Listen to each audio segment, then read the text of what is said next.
everyone, my name is Melissa Callahan. I invite you to open your minds throughout this presentation of the 6 key learning spaces.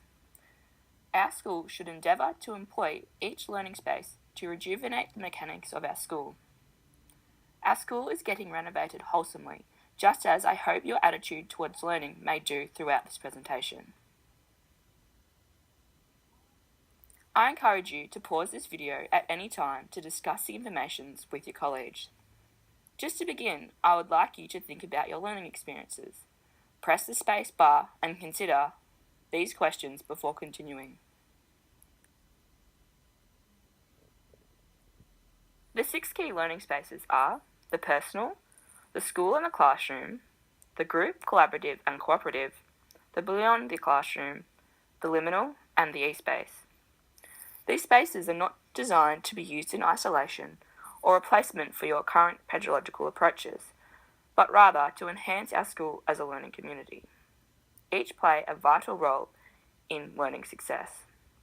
The first learning space is referred to as the personal learning space. Just as the name infers, this learning space is personalised for individuals while encouraging critical reflection and higher order thinking. Having a personalised learning space encourages engagement in learning. The personal learning space is first seen in self-direction, which is a personal process and willingness to dictate one learning. This then transfers to self-efficacy, which can be described as a self-system, a belief in one's ability. Strong self-efficacy sees challenges as tasks to be mastered. We should encourage all our learners to adopt this attitude.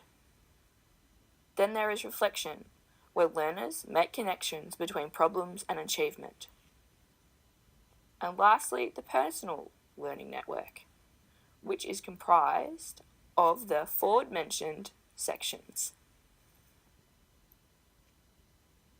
We can now see some strengths and challenges of the personal learning space. One strength for teachers and students included is the development of self-belief through success. While a challenge of this space is that it requires sustained motivation, which is often hard for some learners. Considerations just for teachers: the living situations of students, family attitudes, motivation of the students, the list continues. The next learning space is the classroom in the school, which refers more directly to the physical landscape of the school, which impacts on the emotional and intellectual well-being of all learners within the school. I am sure you all don't attend the same doctor's clinic or have your hair cut at the same salon. Schools are no different. Learners learn in a variety of ways. It is our job to provide the best teaching and learning environments possible. This learning space invites us to take into account the preferences of our students. Don't forget to pause if you need. Here are some learning approaches we can take inspiration from.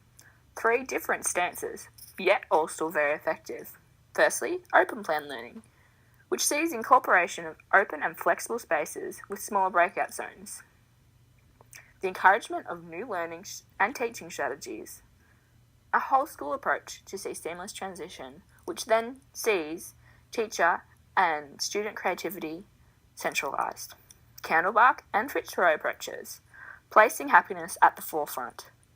The education of the whole person, making everyone love learning again. This approach aims to combat boredom. Nothing is compartmentalised. Everything is related. And lastly, going high.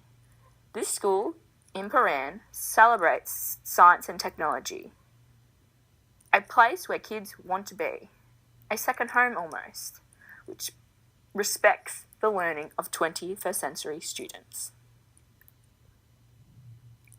Here are some strengths and limitations for the classroom and the school as a learning space. These strengths and limitations are from the 3 learning approaches discussed earlier. On this slide is also some important considerations for teachers to remember. Please pause to read through them. The next learning space is beyond the classroom. I feel this learning space is often not given the adequate recognition it requires, as this learning space is key to allowing learners to make real and tangible connections between the school and the outside world. These experiences can be seen as food for the soul. Can you think of the most memorable learning experience as a teacher and as a student? Was it in or out of the school? Press the space bar for some time to discuss. Incursions, excursions, and PDs are all examples of beyond the classroom experiences. The purpose of these experiences are, not only do they provide enjoyment to participants, they are key learning experiences. They provide controlled adventures. They're often cross-curricular. Pause the video, read the slide, and see if you can add anything with your shoulder partner. The next learning space is the group, the collaborative, and the cooperative. This learning approach sees learners working together with an emphasis on shared learning, like a community of practice, where each learner is an equal contributor to learning success. Activity time.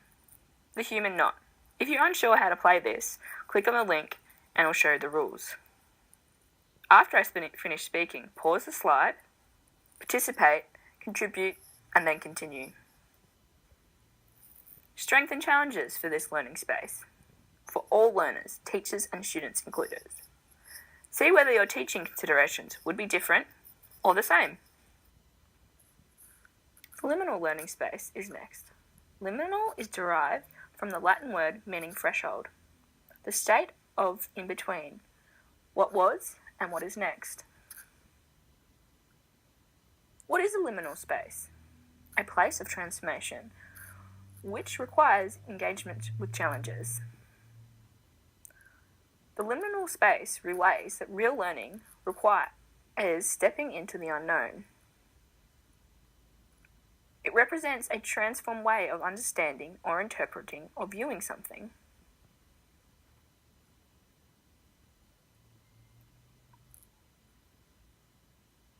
Like all of the learning spaces, the liminal provides challenges for all learners. Pause and have a read of this slide, then continue. The last of our learning spaces is the E-space. The E-space is for 21st century students. Our students will probably be more confident in this space than us, yet that should not deter us. We should use it to our advantage to encourage their learning. The E-space is an online or virtual learning which can be explored through many platforms.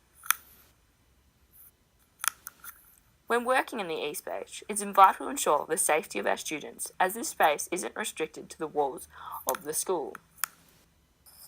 Thank you for taking part in this presentation. I hope you have gained some insight into these learning spaces.